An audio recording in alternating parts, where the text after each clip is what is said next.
मी आदिती समीर आजच्या आपल्या या भागात पर्यावरणाच्या मुद्द्यांवर चर्चा करण्यासाठी स्वागत करते. आज आपण थोडासा वेगळा विषय इथे चर्चा करणार आहोत आणि तुम्ही इथे बघू शकता स्लाइडवर की आपण इथे आज धडा 10वा BVAEचा 181 नंबरचा विषयाचा आपण कचऱ्याचे व्यवस्थापन हा धडा अभ्यासणार आहोत. आता ह्या ब्लॉक नंबर 3 आहे जिथे आपण एन्व्हायरमेंटल इश्यूज अँड कन्सर्न्स अशी सुरुवात केलेली आहे. हा त्याच्यात त्या सिरीज मधल्या ब्लॉकचं झालं तर हा 10वा धडा आपण या विषयाचा अभ्यासणार आहोत. याआधी आपण या विषयामध्ये जैविक विविधता, धोके आणि संवर्धन, पर्यावरणीय प्रदूषण आणि जोखीम या धड्याचे 2 भाग असा हा प्रवास पूर्ण केलेला आहे आणि आज आपण कचऱ्याचे व्यवस्थापन हा धडा जास्त अभ्यासणार आहोत. या धड्याचं स्वरूप असं आहे की आपल्याला रोजच्या जीवनात याचा पुरेपूर उपयोग होतो. या अभ्यासामुळे आपल्याला नवीन नवीन माहिती कळू शकते आणि जीवनात किंवा जीवनशैलीमध्ये आपण घडवून आणू शकणारे बदल इथे आपण निश्चितच विचारात आणू शकतो आणि तेही अभ्यासाद्वारे. खूपच छान. त्यामुळे चला तर मग अभ्यास करूया कचऱ्याच्या व्यवस्थापनाचा. या इथे या धड्यात आपण या 5 मुख्य भागांची पूर्ण खोलवर जाऊन चर्चा करणार आहोत. एक म्हणजे कचरा म्हणजे काय, नेमकी संकल्पना कचऱ्याची. त्यानंतर कचऱ्याचं वर्गीकरण कुठल्या प्रकाराने केलं जातं. त्याचप्रमाणे व्यवस्थापन म्हणजे नेमकं काय, म्हणजे कचऱ्याचं व्यवस्थापन म्हणजे नेमकं काय याची संकल्पना आज आपण इथे अभ्यासूया. त्याचप्रमाणे कचरा विल्हेवाटीचे वेगवेगळे प्रकार आणि त्याच्यावरची प्रक्रिया हाही फार मोठा अभ्यासाचा भाग इथे आपल्याला दिसतो. जर आपण पुढे गेलो तर त्याच्यामध्ये आपण भारतातील कचऱ्याचे व्यवस्थापन म्हणजे आपण आपल्या देशामध्ये शासनाने आपल्याला सांगितलेले किंवा शासन आपल्याकडून जे अपेक्षा करतं ते त्या प्रकारचे वर्तन याबद्दलही आपण थोडी चर्चा करू. ज्याला डूज अँड डोंट्स असं म्हणतात, की काय करा आणि काय करू नका याबद्दलची सूची ही जरूर आपण याबद्दल इथे चर्चा करूया. आणि सगळ्यात शेवटचा जो भाग आहे त्यामध्ये आपण अयोग्य कचरा व्यवस्थापनाचे परिणाम काय होतात नेमके याच्याबद्दल थोडीशी माहिती मिळवूया.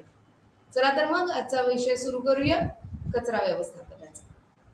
आता जेव्हा आपण कचरा असं म्हणतो तेव्हा या कचरा या शब्दामध्ये कितीतरी अर्थ दडलेले आहेत, कितीतरी वेगवेगळ्या वस्तूंच्या किंवा वेगवेगळ्या मिश्रणांच्या भागाला आपण कचरा असं म्हणत असतो.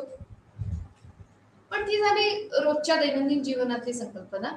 जेव्हा आपण अभ्यासात हा प्रकार घेतो किंवा आपल्याला जेव्हा धडा असतो या अभ्यासाचा तेव्हा आपण असं म्हणू शकतो की ह्या कचऱ्यामध्ये घरगुती कचरा तर येतोच, म्हणजे वाया गेलेलं अन्नच असतं. तुम्ही बघू शकताय हा बालभारतीचा चार्ट किंवा तक्ता, हा सुंदर तक्ता नेहमीच ते आपल्याला देतात. तर ह्या तक्त्यात त्यांनी असं सांगितलं की घरगुती कचऱ्यामध्ये आपण वाया गेलेले अन्न किंवा घर बांधताना पाडतानाचा झालेला कचरा, पण त्याचप्रमाणे आणखीनही काही आहे. पुढच्या स्लाइडमध्ये आपण त्याची थोडी चर्चा करूच यात. परंतु घरात निर्माण झालेला सर्व प्रकारचा कचरा हा घरगुती कचऱ्यामध्ये आपण समाविष्ट करतो. दुसरा जो भाग आहे तो आहे द्रव किंवा वायू स्वरूपात नसणारा कचरा म्हणजेच घन कचरा.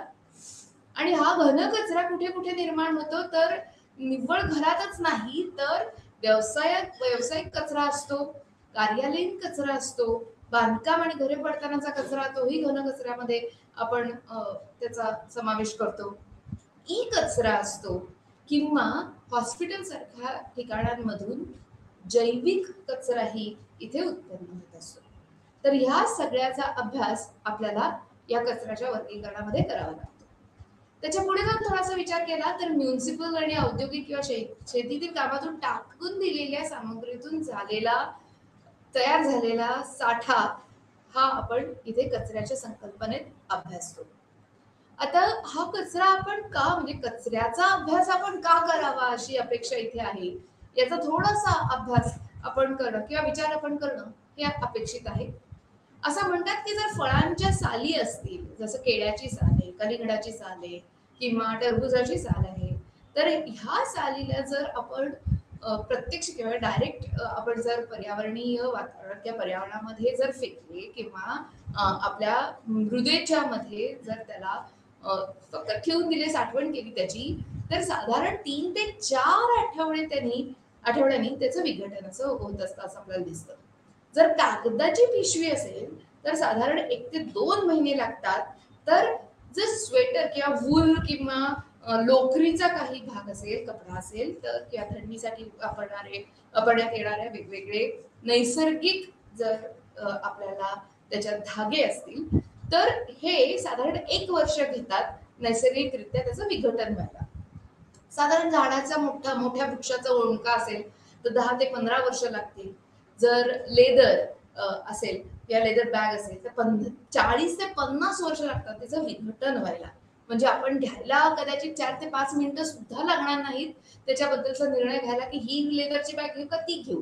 परंतु त्याचं विघटन जेव्हा पर्यावरणामध्ये होत असतं तेव्हा त्याला 40 ते 50 वर्ष कमीत कमी ही लागत असतात. त्यामुळे नवीन बॅग घेताना आपण याचा जरूर विचार करूया.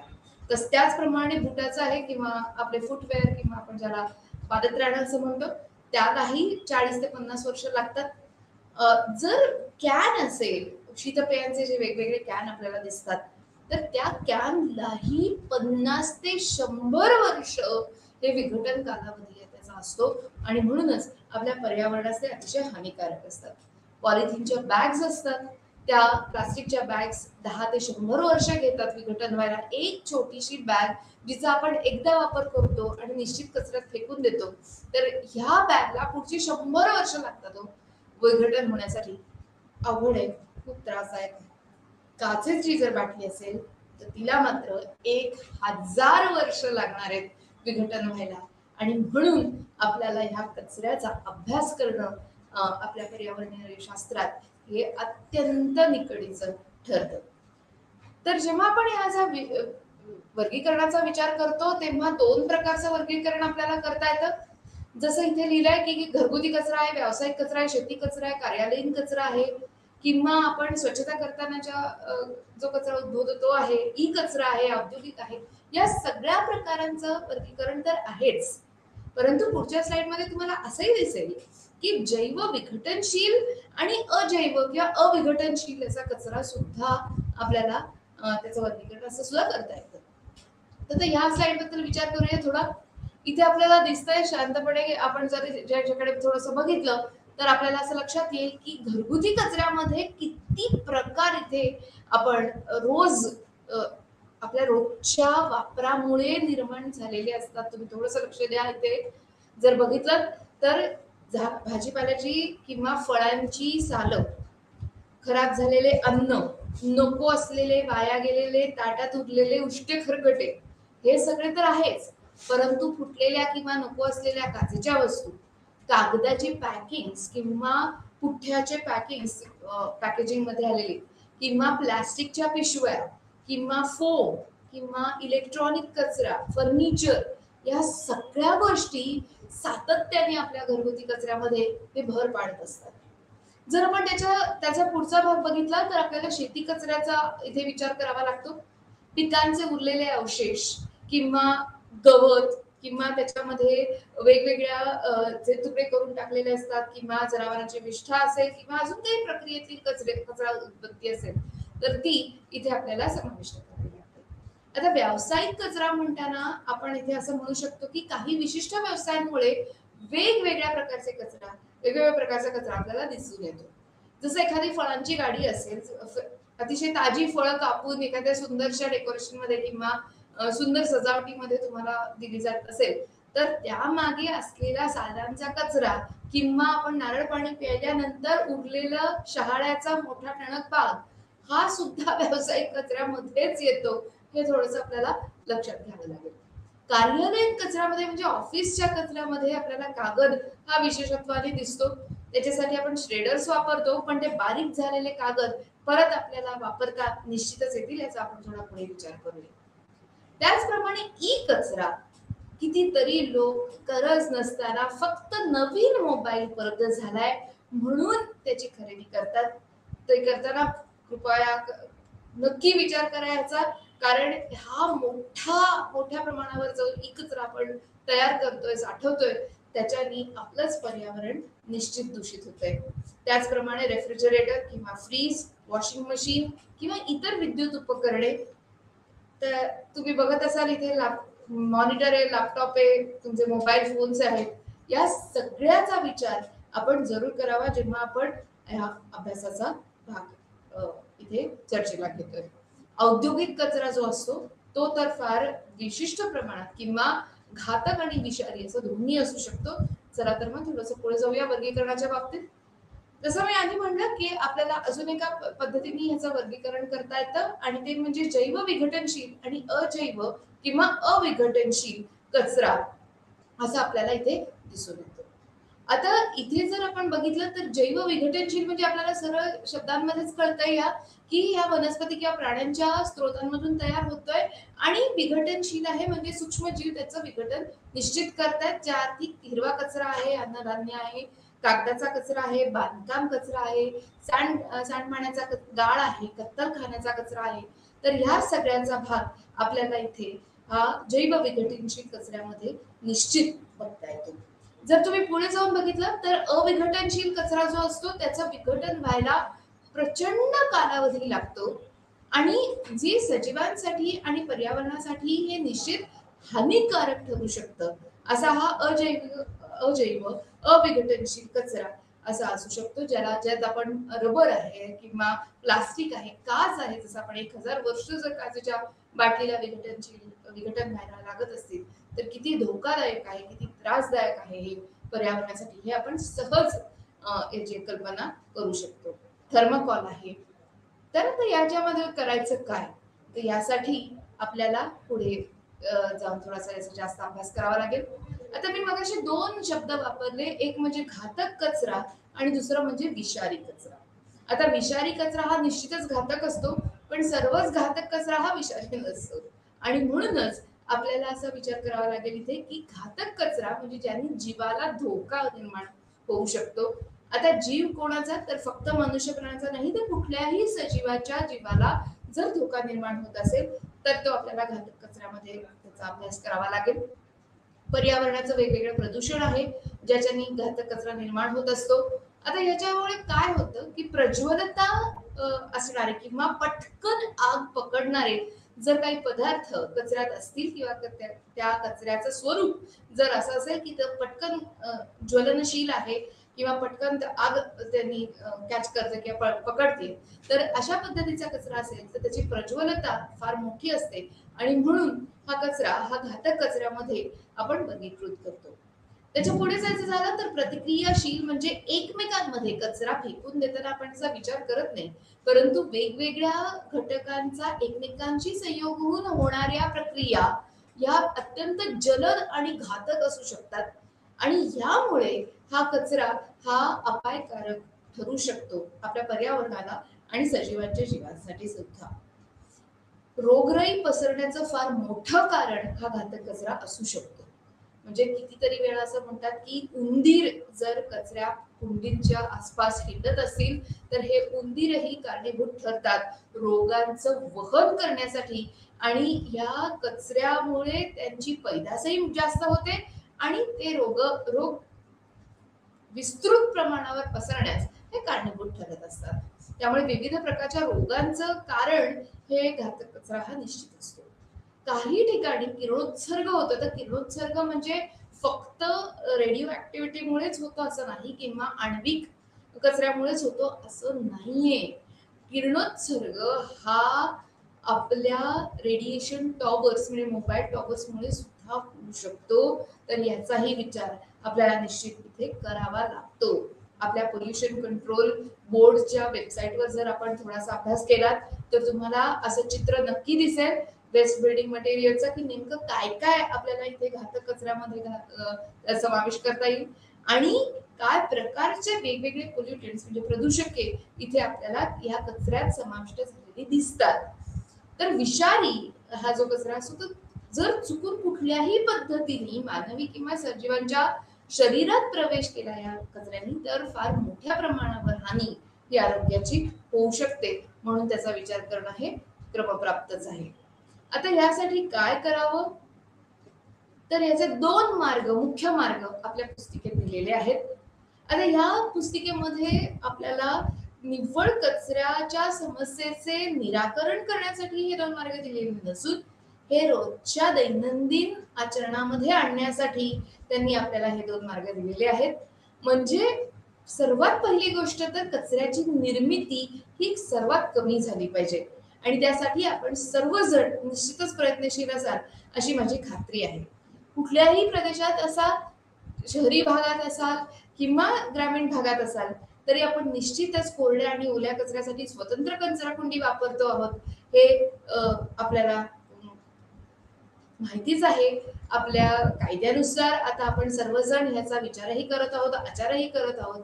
परंतु परत एकदा छोटीशी आठवण, त्याच परिस्थितीत आपण जर असा विचार केला की जेव्हा आपण एखाद्या वेबसाईट वरून किंवा एखाद्या ठिकाणाहून नवीन बांधून जर अन्न घरी येत असेल किंवा आपण दुसरीकडून पॅकेट फूड आणून घेऊन येत असो, तर त्या परिस्थितीमध्ये आपल्याला खूप मोठ्या प्रमाणावर प्लास्टिकच्या पिशव्या किंवा प्लास्टिकचे डबे किंवा थर्मोकॉलचे डबे हे आपल्याला दिले जातात पॅकिंग करण्यासाठी. तात्पुरत्या पॅकिंगसाठी ते ठीक आहे, परंतु जेव्हा हे डबे किंवा या पिशव्या या कचऱ्यात फेकल्या जातात तेव्हा 1 मिनिटभर नक्की आपण घेऊ शकतो. जर ते डबे स्वच्छ करून कचऱ्यात टाकले गेले तर त्याचा फार मोठा फरक आपल्याला दिसून येतो.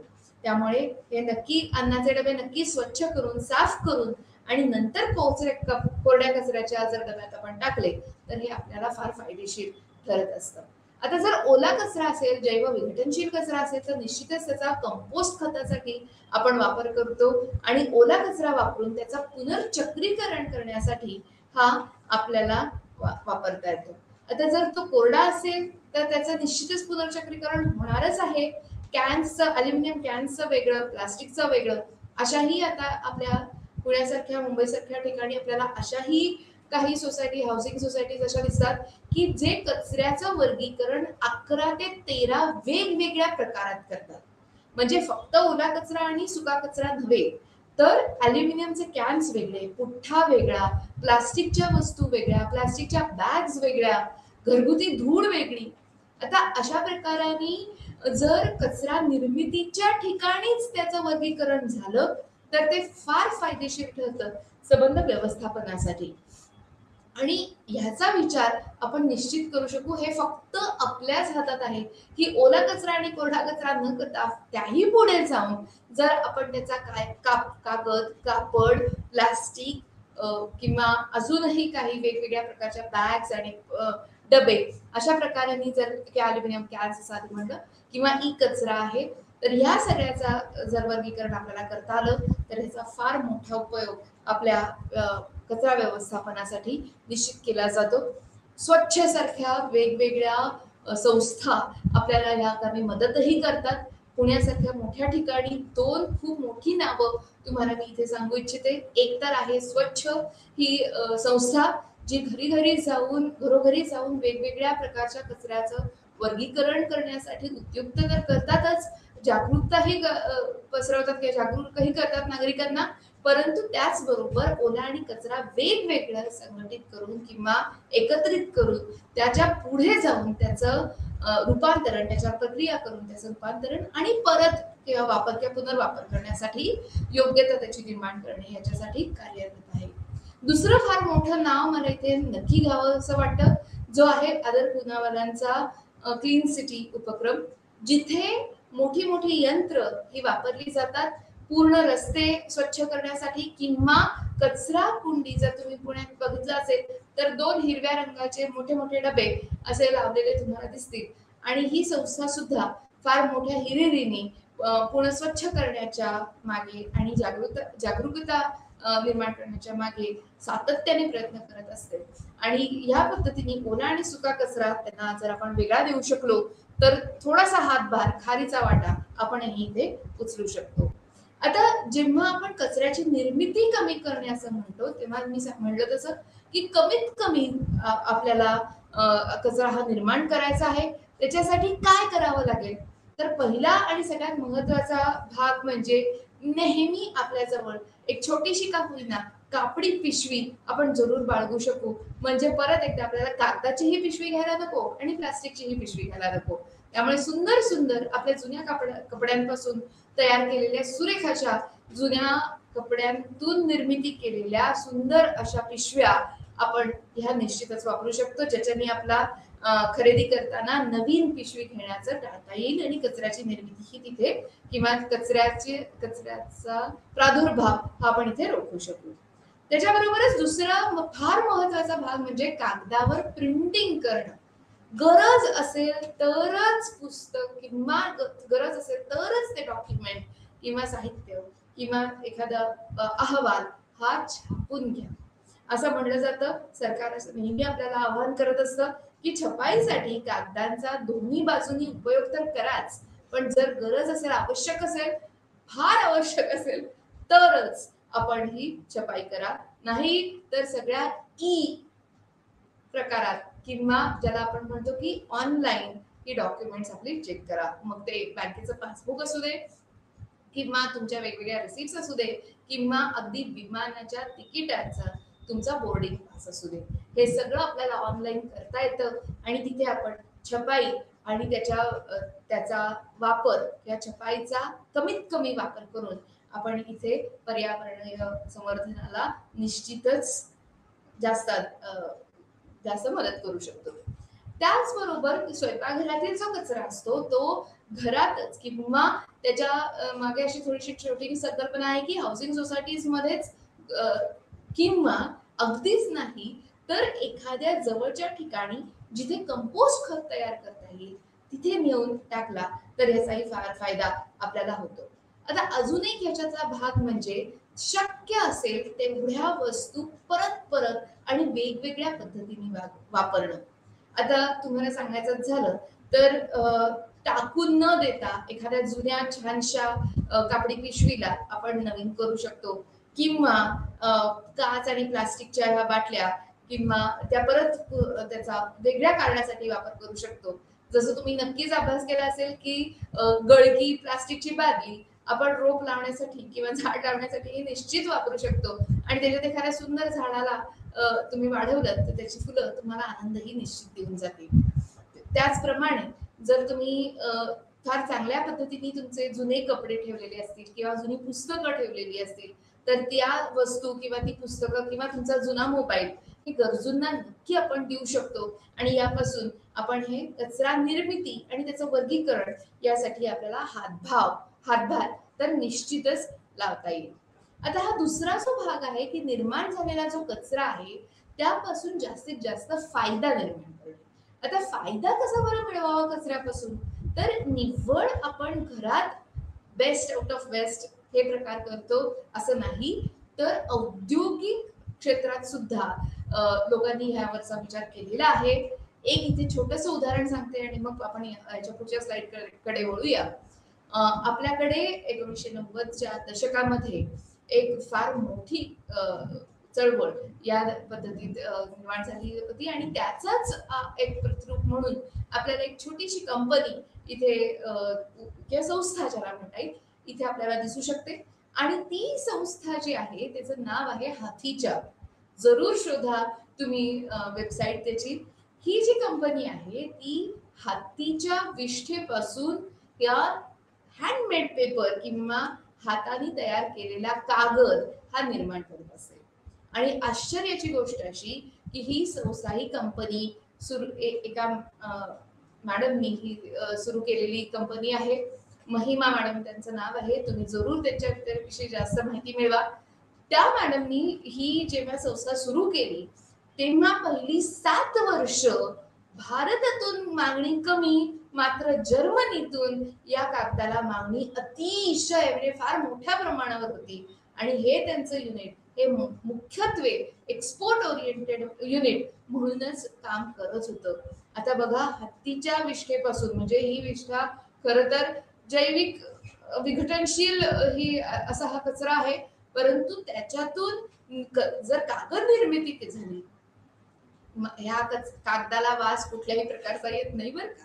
त्यामुळे हा हाताळायलाही कागद अतिशय चांगला असतो आणि फायबरस अशी ही विष्ठा असल्यामुळे किंवा त्याच्यात तंतुमय असे पदार्थ जास्त असल्यामुळे याच्यापासून कागद निर्मिती ही अतिशय चांगल्या पद्धतीने केली जाते आणि ह्यामध्ये वेगवेगळ्या रंगांचा उपयोग करून वेगवेगळ्या पद्धतीने आता ह्याच्यामुळे होतं काय की निव्वळ कागद हा हाताने तयार केलेला कागद नसून त्याच्यामुळे रोजगारही आजूबाजूच्या स्त्रियांना हा उपलब्ध होतो. म्हणजेच बघा किती गोष्टी याच्यातून तयार झाल्या. म्हणून असं म्हणतात की फेकून द्यायच्या वस्तू किंवा कचऱ्यापासून आपल्याला औद्योगिकरित्याही म्हणजे घरातच आपण पैसे वाचवू असं नाही, जुन्या वस्तूंपासून नवीन वस्तू तयार तर केल्याच पाहिजेत, परंतु हे औद्योगिक वातावरणातही याचा फायदा उपलब्ध करून घेऊन आपल्याला रोजगारही निश्चित वाढवता येईल असा हा थोडासा भाग इथे आपल्या अभ्यासक्रमात समाविष्ट केलेला आहे. आता हे एक सुंदर चित्र किंवा एक सुंदर त्याची आकृती आपल्याला म्हणता येईल की बालभारतीने आपल्याला दिली आहे की कचरा व्यवस्थापन म्हणजे नेमकं काय. आता आपल्या जेव्हा पुस्तिकेत आपण अभ्यास करतो तेव्हा या आपल्याला 5 टप्प्यावर दिलेल्या गोष्टी त्या दिसून येतात. पहिली गोष्ट म्हणजे कचरा प्रथमतः कचराच निर्माण करू नका असं त्यांचं म्हणणं आहे. म्हणजे कचरा कमीत कमी उत्पादन कचऱ्याचं होईल असा विचार करा. प्रत्येक गोष्ट आपला बिहेवियर किंवा वर्तन प्रकार हा आपल्याला इथे मांडावा लागेल. प्रत्येक गोष्टीचा विचार करा की अरे आपण याच्यातनं थोडस वाचवू शकतो का कचऱ्याचं उत्पादन. नक्कीच वाचवू शकतो. तर कचऱ्याचा पुनर्वापर आपल्याला करता येईल का, त्याच्यावर कुठल्या प्रक्रिया केल्या जातात, संकलन, वाहतूक आणि विल्हेवाट कचऱ्याची, या सगळ्या गोष्टींना एकत्रितरित्या आपण कचरा व्यवस्थापन असं म्हणतो. जर तुम्ही चित्रात बघत असाल तर तुम्हाला इथे असं दिसून येईल की कचरा कमी निर्माण करणे, त्याच्या एका वस्तूपेक्षा किंवा ती वस्तू एकापेक्षा जास्त वेळा वापरणे. तुम्ही नक्की असा विचार केलेला असेल, चहाची किंवा कॉफीची जर सुंदरशी काचेची बरणी असेल तर ती फेकून न देता आपण त्याचा दुसरा काही साठवणीसाठी उपयोग निश्चित करू शकतो. तर हा वापर किंवा प्लास्टिकचा मग कॉफीसाठी न वापरता सिरामिकचा किंवा मातीचा जर कुल्हड वापरली तर निश्चित आपल्याला पर्यावरणासाठी हे उपयोगी ठरू शकतं. आणि हे मी सांगायची काही गरजच नाही, मला नक्की खात्री आहे की तुम्ही हे निश्चित वापरत असाल. आता कचऱ्यातून ऊर्जा आणि धातू पुनर्प्राप्त करणे हे फार मोठं काम जगभर चालतं. तर तुम्हाला जर छोटंसं उदाहरण द्यायचं झालं तर चीनमध्ये एक छोटंसं शहरच आहे की जे फक्त आणि फक्त ई कचऱ्यातल्या छोट्या धातूंचा पुनर्प्राप्ती करतात. म्हणजे वेगवेगळ्या कचऱ्याच्या भयंकर मोठ्या साठ्यामधून तारेमधल्या किंवा जे इलेक्ट्रॉनिक्स असतात त्याच्या आतमध्ये छोटी छोटी सर्किट्स असतात, त्या सर्किट्स मधून तांब, शिस आणि बाकीच्या गोष्टी ह्या परत मिळवण्याच्या प्रक्रियेमध्ये हे शहर किंवा छोटस टाउन ज्याला म्हणता येईल असं छोटं एक शहर आहे. तर ती वस्ती इतकी बुडून गेली आहे की त्यांच्याकडे आता प्यायला पाण्याचा सोर्स सुद्धा प्रदूषित झालेला आहे. इतक्या प्रमाणावर कचरा, आणि हा कचरा तुम्हाला माहितीये हा चीन मधला कचरा नाहीये हो, हा अमेरिकेतून कचरा येऊन या भागात त्यांनी डंप केलेला आहे, साठवलेला आहे आणि त्याच्यातून धातू पुनर्प्राप्त हा केला जातो. म्हणजे बघा, अमेरिकेतला कचरा हा चीन मध्ये येतो फक्त धातू पुनर्प्राप्ती करण्यासाठी. तर अशा प्रकारच्या व्यवस्थापने संकलन, वाहतूक आणि विल्हेवाट हे कचरा व्यवस्थापनाचे सर्वात मोठे भाग आहेत. आणि शेवटचा जर तुम्ही भाग इथे बघत असाल तर लँडफिल मध्ये किंवा एका पद्धतीच्या विशिष्ट भूमिगत पद्धतीने या कचऱ्याची सुरक्षित विल्हेवाट लावण्यासाठी आपल्याला त्यामध्ये काही भौतिक, रासायनिक आणि जैविक बदल हे घडवून आणावे लागतात आणि मगच आपण याची विल्हेवाट ही लावू शकतो. याच्या काही प्रक्रिया आपण थोड्या वेळाने बघूया, परंतु तरी आता जर हे चित्र बघितलं तर हे आजकाल खूपच प्रसिद्ध झालेलं चित्र आहे किंवा अशा प्रकारचा वापर आपण निश्चितच करतो आहोत. कितीतरी प्लास्टिकच्या बाटल्यांमधून ज्या कंपन्या पिण्याचं पाणी विकतात त्याच्यावर लिहितात, I am just not a typical water bottle, I am a planter.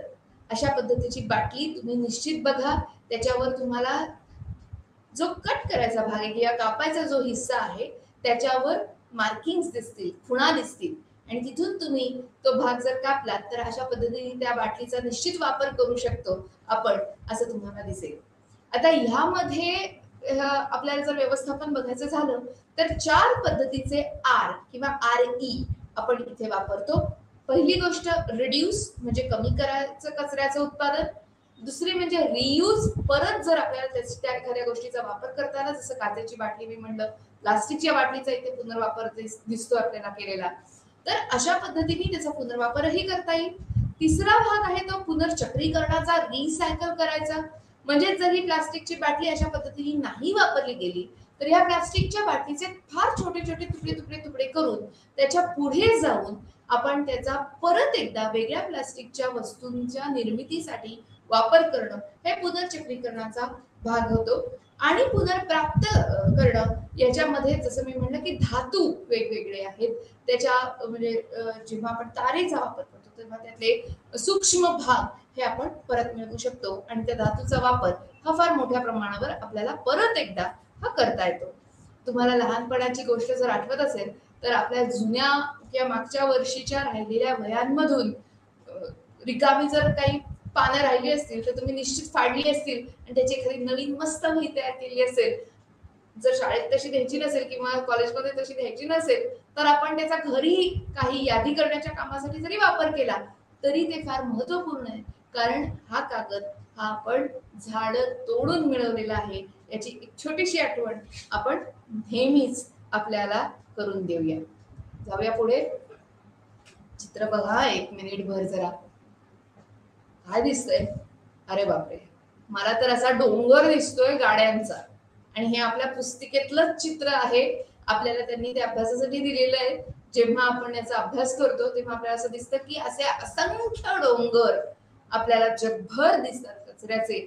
आणि या तुम्ही जर नीट बघितलं, निरखून बघितलं या चित्राकडे तर तुम्हाला असं निश्चित दिसेल की या सगळ्या अतिशय महागड्या लक्झरी कार्स आहेत. बघा, म्हणजे लक्झरी कार्स ज्या अतिशय सोयी सुविधा आणि कम्फर्ट देतात त्यांचा शेवट हा अशा पद्धतीने होतो. आणि म्हणूनच आपल्याला कचऱ्याची निर्मिती कमी करणे या भागावर भर द्यावा लागतो. आता यामध्ये आपण काय काय करू शकतो तर प्रक्रियेत बदल. जसं आपण म्हणलं की बाहेर जातोय आपण हे माहित असेल तर जरूर एखादी पिशवी नक्की आपल्या जवळ ठेवा. भले तुम्ही खरेदीला जात नसाल तरी ठेवा. कारण कधी कधी आपण अचानक खरेदी करतो, अचानक आपल्याला वाटतं अरे घरातलं काहीतरी संपलंय आपल्याला घेऊन जायचंय, तर आपल्याला ती पिशवी निश्चित उपयोगी पडेल. तर प्रक्रियेत बदल घडणं किंवा मानसिकतेत बदल घडणं हे फार महत्वाचं आहे इथे. त्याचप्रमाणे कचऱ्याचे संकलन हे वर्गीकरणानुसारच झालं पाहिजे. याच्यावर थोडा भर हा प्रत्येकाने दिलाच पाहिजे. म्हणजेच ओला कचरा आणि कोरडा कचरा हा वेगवेगळाच ठेवला पाहिजे. कारण त्याच्यानंतर जर तो म्हणजे एकत्र केल्यानंतर परत त्याचं वर्गीकरण करायचं झालं तर निव्वळ वेळ जात नाही, तर त्याच्यामुळे हानिकारक असे परिणाम आपल्याला दिसून येतात. म्हणून जर वर्गीकरण जिथे मूळ स्रोत आहे कचऱ्याचा त्याच ठिकाणी जर वर्गीकरण आपल्याला करता आलं तर ते सगळ्यात उत्तम आपल्या पर्यावरणासाठी. आता दुसरा भाग इथे आहे तो पुनर्चक्रीकरणाचा. जेव्हा आपण पुनर्चक्रीकरण म्हणतो तेव्हा तुम्हाला नक्की माहिती असेल की पुनर्चक्रीकरण हे वेगवेगळ्या पद्धतीचं असतं. आता साधं सोपं उदाहरण द्यायचं झालं तर आपण कागदाचं पुनर्चक्रीकरण हे निश्चित करू शकतो.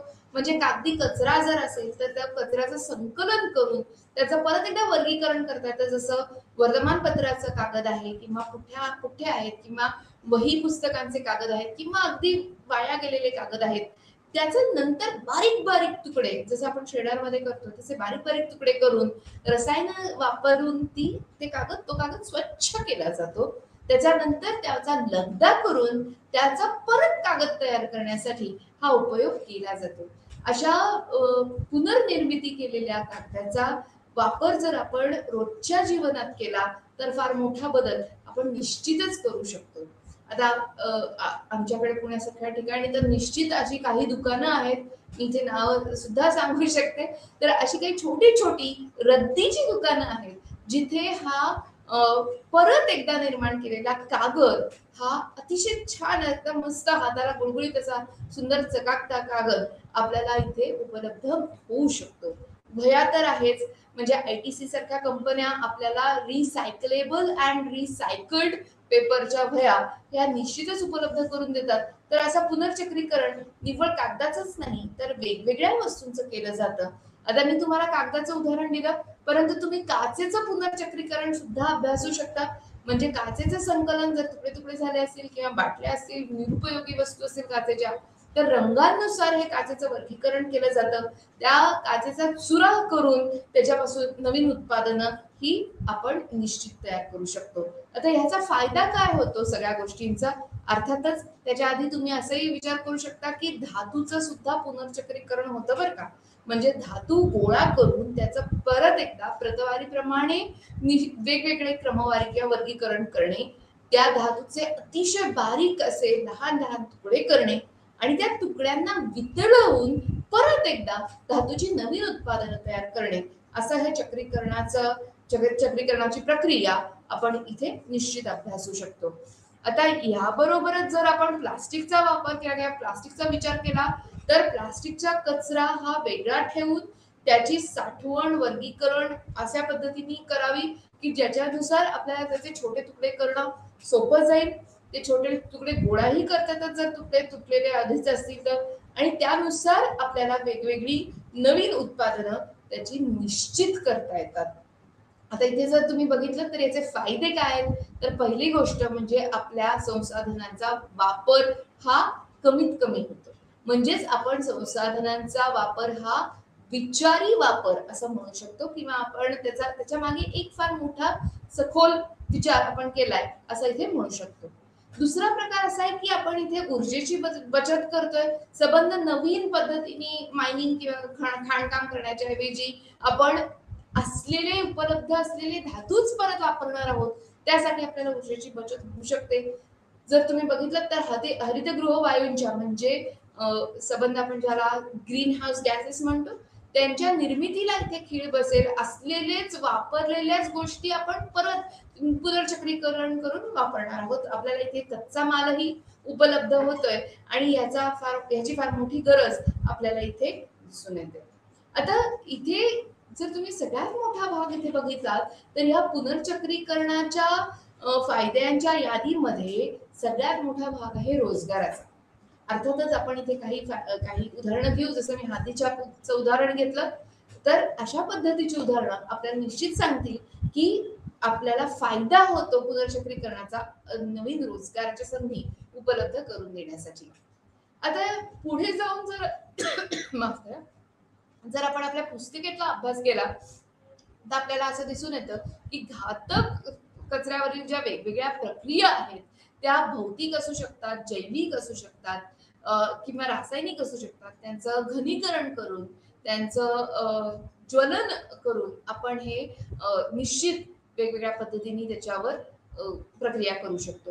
आता ह्या प्रक्रिया करताना जसं आपण म्हणू शकतो की कंडिशनिंग आहे किंवा कंपोस्टिंग आहे किंवा त्याच्या वेगवेगळ्या पायऱ्यानुसार त्याचं वर्गीकरण करून त्याचं पुनर्वापरासाठी त्याची तयारी करणं किंवा एखाद्या द्रव कचऱ्याचे कठीण सामग्रीमध्ये रूपांतर करणं असं आपण इथे म्हणू शकतो. आता जेव्हा कचरा एकत्र होतो तेव्हा लँडफिल्स मध्ये जाण्याच्या आधी त्याच्यावर आधी पूर्व प्रक्रिया ह्या कराव्याच लागतात. त्याचप्रमाणे त्याचे काही ब्लॉक्स हे निर्माण करावे लागतात आणि मगच ते लँडफिल मध्ये पुढे जाऊ शकतात. आता इथे उदाहरण द्यायचं झालं तर जपानच्या टोकियोमध्ये असं एक सुंदर बेटच त्यांनी तयार केलंय जिथे त्याला कचऱ्याचं बेट म्हणूनच ते ओळखलं जातं. आणि हे बेट एवढं मोठं आहे की तिथे मोठ्याच्या मोठं फुटबॉल ग्राउंड त्यांनी स्थापन केलेलं आहे त्या बेटावर. आणि जर तुम्ही बघितलं तर या सबंध बेटाची जी रचना आहे ती कचऱ्याचे ब्लॉक्स एकावर एक ठेवून हे निर्मिती त्याची केली गेलेली आहे. आता अशीच संकल्पना किंवा अशाच संकल्पनेवर आधारित बागाही आजकाल म्हणजे गार्डन्स हे आपल्याला तयार केलेल्या दिसून येतात जगभर. आणि हा एक फार सुंदर उपयोग.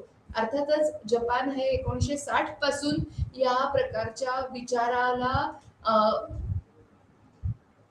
काय म्हणता येईल या प्रकारचा विचार पुढे नेण्यासाठी सातत्याने प्रयत्नशील आहे आणि म्हणूनच त्यांच्याकडे या प्रकारच्या प्रक्रिया हा अतिशय प्रगत झालेल्या आपल्याला दिसून येतात. आपण पुढे जाऊया. तर इथे आपल्याला जेव्हा कचऱ्याची विल्हेवाट असं आपण म्हणतो, आणि मगाचपासून मी एक शब्द वापरते लँडफिल. तर भूमिगत विल्हेवाट म्हणजे त्याला पूर्ण, म्हणजे जेव्हा आपण पारंपरिक प्रकार बघतो कचऱ्याची विल्हेवाट लावायचे, तेव्हा अगदी जपान सारख्या प्रगत देशात सुद्धा दोन मोठे प्रकार वापरले जायचे. ते म्हणजे एकतर जमिनीवर साठवण किंवा फेकून देणे कचरा, किंवा दुसरा म्हणजे समुद्रात फेकून देणे. तर या दोन्हीमध्ये पर्यावरणाला फार मोठा ऱ्हास होतो, या पर्यावरणाचा ऱ्हास होतो आणि आपल्याला आरोग्य हे बिघडलेलं दिसून येतं. आणि म्हणूनच भूमिगत विल्हेवाट म्हणजे लँडफिल, जमिनीच्या खाली हा कचरा विशिष्ट प्रक्रिया करून त्यांचे ब्लॉक्स निर्माण करून हा भरला जातो. जर ते शक्य नसेल तर त्या कचऱ्याचं वर्गीकरण करून त्याचं ज्वलन करण्याचं कार्य हे केलं जातं. आता जर आपण बघितलं की काही कचरा म्हणजे पूर्ण संबंध जगभर असं दिसून आलंय की समुद्रात कचरा फेकणं हा सगळ्यात सोपा मार्ग आहे. आणि बरीचशी मोठ्या मोठ्या कंपन्यांची जी शिपमेंट्स असतात किंवा मोठ्याल्या ज्या बोटी असतात त्यांच्यावरून आलेला कचरा किंवा त्यांचा निर्माण होणारा जो कचरा आहे तो फेकून देण्यासाठी समुद्राचं पाणी हे वापरलं जातं. आता ही एक फार मोठी घोडचूक आहे असंच आपल्याला म्हणता येईल, कारण आंतरराष्ट्रीय कायद्याद्वारे आता ही समुद्रातील कचऱ्याची विल्हेवाट ही लावावी लागते. आणि कुठल्याही प्रकाराने वेगवेगळी जसं सिलिकॉन संयुग आहेत, हॅलोजनेटेड ऑर्गॅनिक्स आहेत, किंवा पारा आणि त्याची संयुग आहेत, कॅडमियम आहे, आणि जर कार्सिनोजेनिक म्हणजेच कॅन्सरला कारणीभूत ठरणारा जर कचरा आणि प्लास्टिक असेल तर अशा प्रकारचा घातक आणि विषारी कचरा हा समुद्रात टाकण्यास पूर्णपणे बंदी मनाई केली गेलेली आहे. त्यासाठी शिक्षेची, फार मोठ्या शिक्षेची तरतूदही आंतरराष्ट्रीय कायद्यामध्ये आहे. त्यामुळे समुद्रात विसर्जन न करता त्यावर जर आपल्याला प्रक्रिया करून जमिनीत खोलवर पुरण्याची प्रक्रिया जर करता आली, म्हणजे लँडफिल्स जर भरता आले, तर ते जास्त उपयोगी पडतं आपल्या पर्यावरणाची काळजी घेताना. फार मोठा भाग गेल्या 3 वर्षात पूर्ण जगासमोर जो भेडसावत होता तो आहे जैव वैद्यकीय कचऱ्याच्या विल्हेवाटीचा. मी अर्थातच बोलतेय कोविड-19 बद्दल. आणि त्यावेळी निव्वळ वस्तूंचा नाही किंवा मास्क वापरलेल्या मास्कचा नाही, तर जैविक म्हणजेच सजीवांच्या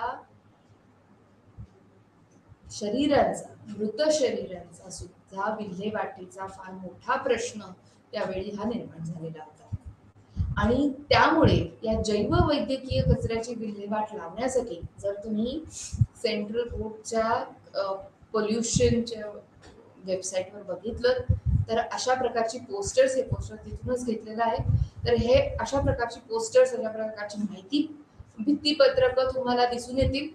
आणि त्यामध्ये स्पष्ट आपल्याला गाईडलाईन्स दिलेल्या आहेत किंवा सूचना केलेल्या आहेत की कशा पद्धतीने या प्रकारच्या कचऱ्याची विल्हेवाट लावली गेली पाहिजे. म्हणजे दुसऱ्या सजीवाच्या संपर्कात न येता ह्या जैववैद्यकीय कचऱ्याची विल्हेवाट लावणं हे एक फार मोठं आव्हान गेल्या 3-4 वर्षात जगाने फार ताकदीने पेललेलं होतं. आपण पुढे जाऊया थोडं. जेव्हा आपण बघतो की संपूर्ण जगात कचऱ्याची अयोग्य विल्हेवाट ही सगळीकडे दिसते, म्हणजे फक्त भारतात नाही तर सगळ्याच थोड्याशा औद्योगिकरित्या पुढे जाणाऱ्या किंवा प्रगतिशील म्हणता येईल अशा प्रकारच्या देशांमध्ये आपल्याला अशा प्रकारची फेकून दिलेली कचऱ्याची ठिकाणं ही बघता येतात किंवा ते कचऱ्याची साठवण ही बघता येते. आणि त्याच्यामुळे होतं काय, जर तुम्ही तुमच्या लक्षात येत असेल तर आपण इथे असं बोलतोय की या फेकून दिलेल्या कचऱ्यामुळे आपल्या तब्येतीवर किंवा आपल्या आरोग्यावर काय परिणाम होतो. आता ह्या चित्रामध्ये, हे आपल्या पुस्तिकेतलं चित्र आहे, ह्या चित्रामध्ये जर तुम्ही बघितलं असेल किंवा तुमच्या लक्षात येत असेल की हे फक्त जमिनीपुरतं नाहीये हो, हे आकाशात फिरणाऱ्या पक्ष्यांवरही काम करतंय. जर समुद्र जवळ असेल तर समुद्राच्या पाण्यातही हा कचरा मिसळतोय. आणि जमिनीवरच्या मृदेचा ऱ्हास तर त्यांनी केलेलाच आहे, परंतु जमिनी खालच्या भूमिगत भूगर्भीय जलामध्ये या भूजलामध्ये सुद्धा यामधले रसायन ही सातत्याने मिसळली जातात. आता यामुळे काय होतं, निश्चितच हे जर भूजल प्यायलं गेलं किंवा रोजच्या स्वयंपाकासाठी वापरलं गेलं तर याच्यामुळे आजार हे निश्चित उद्भवतील. आता निव्वळ तेवढंच नाही तर हे जर पाणी, दूषित पाणी जर औद्योगिक कारखान्यांमध्ये वापरलं गेलं तर त्याच्या धुरानी किंवा त्याच्या वाफेनी मानवी शरीरामध्ये, सजीवाच्या शरीरामध्ये हे नको असलेले किंवा घाणेरडे विषारी पदार्थ हे शरीरात प्रवेश करू शकतात. तसंच जर पाण्याचा साठा हा जर दूषित होत असेल, अशा प्रकारच्या, तुम्ही बघितलं असेल की कित्येक नद्या ह्या अशा प्रकारे प्रदूषित झालेल्या आपल्याला दिसतात. किंवा आपण नेहमी म्हणतो की आपल्या भारतात एक अतिशय स्वच्छ नदी आहे उन्नकोट मेघालयातली, परंतु जर गंगेसारख्या मोठ्या नद्या आपण बघितल्या तर अशा प्रकारच्या धार्मिक विधीतून निर्माण झालेल्या कचऱ्यामुळे आपल्याला खूप मोठ्या प्रमाणावर प्रदूषण हे गंगेत दिसून येत होतं. आणि म्हणूनच नमामि गंगे नावाचा प्रकल्प आपल्या माननीय पंतप्रधानांनी अतिशय यशस्वीरित्या राबवण्यासाठी आपल्या समोर दिला होता. तुम्हाला माहितीच असेल या प्रकल्पाचं यश किती मोठं आहे आणि अशा याची गरज काय आहे ते आपल्याला या स्लाइड मधून दिसेल की असं जर दूषित झालेलं पाणी असेल, ते जर निव्वळ आंघोळीसाठी जरी घेतलं तरी त्याच्यातून रसायन ही त्वचेत प्रवेश करून ते शरीरामध्ये शोषलं गेलं तर मात्र आरोग्यास फार हानिकारक हे ठरू शकतं.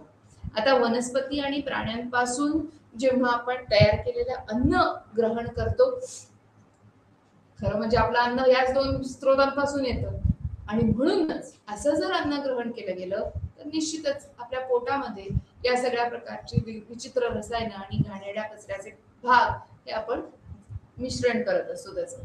आता याच्या पुढे गेलो आपण तर प्रदूषित माती जर आपण हाताळत असू तर त्यांनी सुद्धा आपल्याला त्रास हा निश्चित होऊ शकतो. आता जर यामध्ये थोडासा आणखीन विचार करायचा झाला की भारतात नेमकं काय केलं जातंय, कचरा व्यवस्थापन हे कसं केलं जातंय भारतात आणि महाराष्ट्रात, दोन्ही आपण गोष्टी इथे चर्चेला मांडूया. तर पहिला भाग आहे तो कचरा व्यवस्थापनाचा भारतातील कायद्यानुसार. तर ह्या कायद्यामध्ये जर तुम्ही इथे बघत असाल तर तुम्हाला असं निश्चित दिसून येईल की हा 2016 साली हा कायदा आपल्याला दिला गेलेला आहे. आणि हा जो कायदा आहे त्यानुसार आपण असं निश्चित बघू शकतो किंवा त्याची ठळक वैशिष्ट्य जर आपण बघायची झाली तर आपल्याला असं निश्चित दिसू शकतं की कोणीही, कुठल्याही व्यक्तीने कचरा हा रस्त्यावर टाकता कामा नये. आणि म्हणून याबद्दलच्या अतिशय कडक अशा सूचना या आपल्याला या कायद्यानुसार दिल्या गेलेल्या आहेत. म्हणजे हा कचरा सार्वजनिक ठिकाणी न टाकता त्याचं वर्गीकरण करून त्याच्या पद्धतीने वेगवेगळ्या त्याच्या प्रक्रिया करून त्याच्या पुनर्चक्रीकरणासाठी ते पुढे जायला पाहिजे. गटारात, पाण्यात फेकू नयेत अशा वस्तू किंवा जाळू नयेत, पुरू नयेत, याच्यासाठी आपल्याला निश्चितच हा विचार करावा लागतो. आता त्याच्या पुढे गेला तर कचरा गोळा करायला, म्हणजे जो मनुष्य कचरा उत्पन्न करतोय त्यांनी जो माणूस कचरा घेऊन जातोय त्याला शुल्क द्यावं, थोडेसे पैसे त्याला द्या. त्या वर्गीकरण केलेला कचरा हा निश्चित योग्य ठिकाणी पोहोचवेल. आणि घाण जर विचित्र ठिकाणी केली तर त्या जागेवर दंड हा द्यावाच लागेल, अशा प्रकारची सुविधा या कायद्यामध्ये केली गेलेली आहे. जसं वेगवेगळी हॉटेल्स आहेत, रेस्टॉरंट आहेत, म्हणजे उपहारगृह आहेत, तर यामध्ये जैव विघटनशील कचरा हा वेगळा ठेवलाच गेला पाहिजे. आणि त्यापासून खाद्याचा कचरा किंवा जो राहिलेल्या भागाचा अन्नाच्या उर्वरित हिस्साचा कचरा जो असतो तो कंपोस्टिंग किंवा बायोमिथिनेशन या प्रक्रियेसाठी वापरला गेला पाहिजे, असं हा कायदा निश्चित म्हणतो. जर आणखीन पुढे जाऊन बघायचं झालं तर समजा एखादा पथ विक्रेता असेल तर जसं आपण मगाशी म्हणत होतो की नारळ पाणी विक्रेता आपल्याला सगळीकडे दिसून येतो, तर त्यांनी हा निश्चित मोठा डबा किंवा एखादं मोठं पोतं हे जरूर ठेवावं. आणि वापरलेल्या नारळाच्या बाहेरच्या बाह्य कवचाला किंवा बाकीचंही काही जर उरलेलं अन्न असेल किंवा काही बशा असतील किंवा काही दुसरा भाग असेल, जसं स्ट्रॉ असेल, आता स्ट्रॉ सुद्धा वापरण्यासाठी ही कागदाची स्ट्रॉ वापरावी असं आपला कायदा म्हणतो. तर अशा पद्धतीसाठी कचरा एकत्र करण्यासाठी डबे हे निश्चित वापरले गेले पाहिजेत.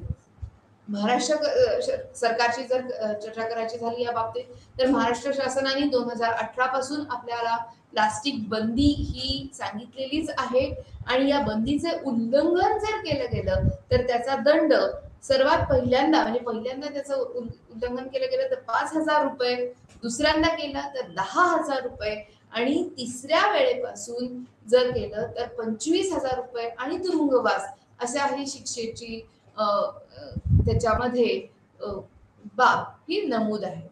तर अशा पद्धतीने आपण कायद्याचा अभ्यास हाही इथे निश्चित करू शकतो.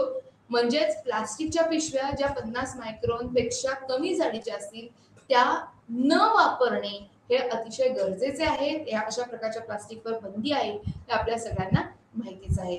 वापरून झालेले प्लास्टिकचे पेले, चमचे, कप, बशा ह्या कचऱ्यात गेल्या नाही पाहिजेत. मला जर कचऱ्यात टाकायच्या नसतील त्या वापरल्याच गेल्या नाही पाहिजेत.